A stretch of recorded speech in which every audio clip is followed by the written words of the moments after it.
સુરતમાં ice dish ખાતા પહેલા ચેતજો, અહીં 3 આઈસ ડીશ વિક્રેતાઓની ત્યાં લેવાયેલા સિરપ અને ક્રીમના નમૂના ફેલ આવ્યા છે।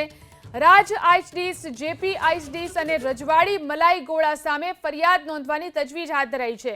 થોડા દિવસ પહેલા 16 આઈસ ડીશ વિક્રેતાઓને ત્યાં પાલિકાના આરોગ્ય અને ફૂડ વિભાગે દરોડા પાડ્યા। 3 સંસ્થાઓમાંથી લેવામાં આવેલા નમૂના ફેલ જણાઈ આવ્યા છે। સિરપ અને ક્રીમના નમૂના પાલિકાની પબ્લિક હેલ્થ લેબોરેટરીમાં ફેલ જણાઈ આવ્યા। આનંદ મહેલ રોડ પર આવેલા રજવાડી મલાઈ ગોળા નામની સંસ્થામાંથી લેવામાં આવેલા ક્રીમના નમૂના ફેલ છે, તો ક્રીમમાં મિલ્ક ફેટનું પ્રમાણ ઓછું મળી આવ્યું છે। 60% મિલ્ક ફેટ હોવું જોઈએ, જેની સામે મિલ્ક ફેટનું પ્રમાણ ઓછું છે। તો સિંગણપુરની જેબી આઈસ ડીશ ગોળા સેન્ટરમાંથી લેવામાં આવેલા ઓરેન્જ સિરપનો નમૂનો ફેલ આવ્યો છે। નમૂનામાં ટોટલ સોલ્યુબલ સોલાઇડની માત્રા 65% હોવી જોઈએ, જેનું પ્રમાણ ઓછું મળી આવ્યું છે, જ્યારે કે આનંદ મહેલ રોડ પર આવેલા રાજ આઈસ ડીશના ક્રીમના નમૂના ફેલ છે, તેમાં પણ મિલ્ક ફેટનું પ્રમાણ ઓછું છે।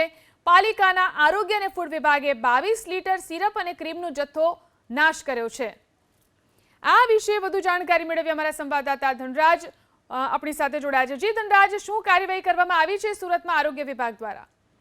જી બિલકુલ, આરોગ્ય વિભાગ દ્વારા જે પ્રમાણે અત્યારે હાલ કાર્યવાહી કરવામાં આવી છે, ત્યારે જે તત્વો મળી આવ્યા છે એ તત્વો જે સ્વાસ્થ્ય માટે હાનિકારક હોવાનું સામે આવ્યું છે, ત્યારે પાલિકા વિભાગ દ્વારા હવે આ રીતની કરતૂત કરનારને નહીં છોડવામાં આવે એ પ્રમાણેની અત્યારે હાલ કાર્યવાહી હાથ ધરવામાં આવી છે। જે પ્રમાણેના જે સુરત શહેરના 16 જેટલા આઈ ડીશ વિક્રેતાઓને ત્યાં દરોડા પાડવામાં આવ્યા હતા, ત્યારે 16 પૈકી 3 સંસ્થાઓમાંથી જે સેમ્પલ લેવામાં આવ્યા હતા તે ફેલ ગણાયા છે। એટલે અખાદ્ય બરફનો ઉપયોગ કરવામાં આવતો હતો એ પ્રમાણેની વાત છે અત્યારે હાલ સામે આવી રહી છે। અને બરફ ગોળાની અંદર જે ક્રીમ નાખવામાં આવતું હોય છે તે પણ હલકી કક્ષાનું હોવાનું સામે આવ્યું છે। ત્યારે તમામ જે રિપોર્ટ છે લેબોરેટરીમાં ફેલ થયા હોવાનું જાણવા મળી રહ્યું છે। સુરતના આનંદ મહેલ રોડ પર આવેલ રજવાડી મલાઈ ગોળા નામની જે સંસ્થામાંથી જે નમૂના લેવામાં આવ્યા હતા એ ફેલ ગયા છે। સાથોસાથ ક્રીમમાં મિલ્ક ફેટનું પ્રમાણ છે એ ઓછું મળી આવ્યું છે।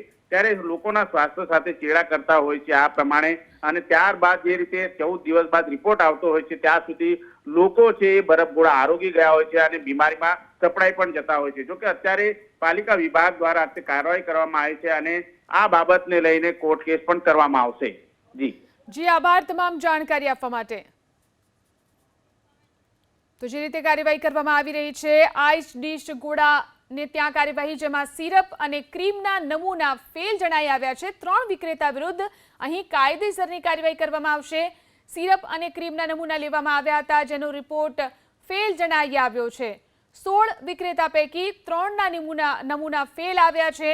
જે રીતે ઉનાળાની ગરમી શરૂ થતાં જ આઈસ ડીશનું પ્રમાણ વધતું હોય છે,